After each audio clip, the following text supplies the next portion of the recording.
Ada orang yang punya keuangan tinggi tapi belum tentu dia akan keluarkan semua uangnya untuk membeli properti.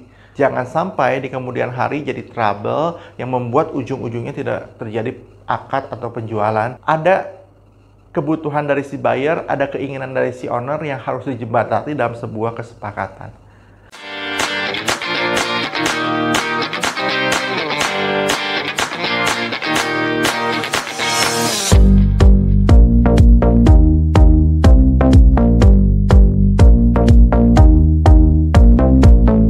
Sekarang kita akan membahas, teman-teman, ketika jadi agen properti, bayangan teman-teman adalah terjadi penjualan. Itu salah? Enggak. Itu benar? Enggak juga. Ada rangkaiannya dulu dong supaya bisa terjadi penjualan. Tidak serta-merta orang yang datang ke kamu langsung beli unit. Kalau begitu, semua juga jadi agen properti. Nah, yang harus teman-teman sadari dan pahami adalah ada medan peperangan ketika kamu dan klien kamu ketemu. Ketika kamu dan klien kamu ketemu tuh, ini ada gap yang saya mau sebut medan peperangan.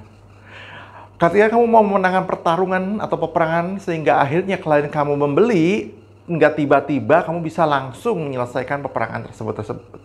Oleh karena itu kamu harus bisa mematahkan satu demi satu supaya akhirnya semakin mendekat, dan akhirnya terjadi penjualan. Nah, medan peperangannya apa? Ini kurang lebih, teman-teman. Kalau kita anggap ini klien dan ini kamu sebagai properti, ada gap yang cukup jauh. Job kamu adalah mengurangi gap tersebut sehingga sampai terjadi kesepakatan.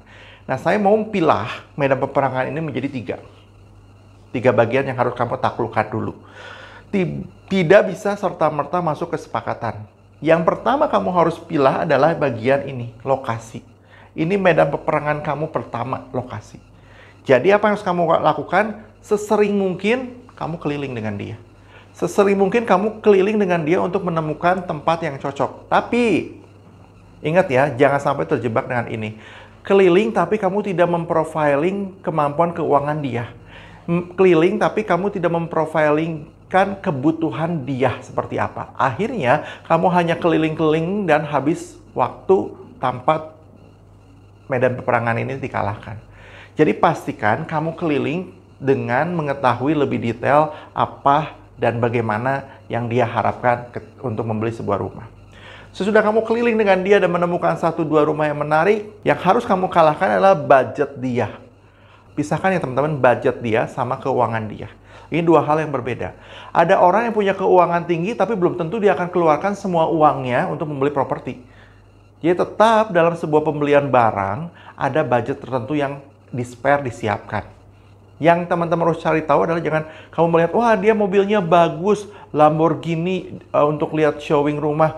Belum tentu untuk budget beli rumahnya senilai Lamborghini. Jadi pastikan kamu harus tahu gimana budget dia. Nah, apa yang harus melakukan? Negosiasi. Negosiasi siapa? Antara buyer dan owner? Tidak. Negosiasi antara kamu dengan dia untuk memastikan rumah yang dilihat itu sesuai dengan budgetnya. Syukur-syukur kalau klien kamu emang klien yang duitnya tanpa batas, yang banyak. Jadi budgetnya relatif lebih lunak. Cuma sekali lagi, tetap ada budget. Jadi kamu harus pastikan tahu budgetnya di mana. Sesudah mengalahkan dua hal ini, kamu akan masuk lagi ke yang ketiga, kesepakatan. Kenapa ini harus dikalahkan? Karena kesepakatan tidak seindah tanda tangan dan besok lusa akad. Ada kebutuhan dari si buyer, ada keinginan dari si owner yang harus dijembatani dalam sebuah kesepakatan. Ada cara bayar yang harus disepakati dalam sebuah kesepakatan. Ada furniture yang mungkin harus disepakati diambil atau ditinggalkan. Ada banyak kesepakatan-kesepakatan yang harus disepakati dulu. Oleh karena itu, pastikan kamu rapi saat migrasi ya. Jangan sampai di kemudian hari jadi trouble yang membuat ujung-ujungnya tidak terjadi akad atau penjualan karena ada 1-2 hal bagian administrasi yang kamu lupa tidak kamu bahas, malah berakibat cukup fatal. Ini medan peperangan.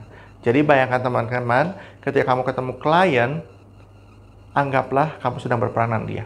Job kamu adalah menaklukkan dan mengalahkan dia. Dan ini caranya.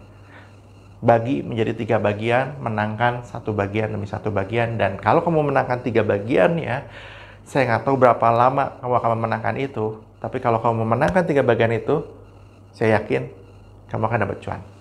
So, mulai dari sekarang, memilah memikirkan sebuah pertarungan menjadi slice demi slice.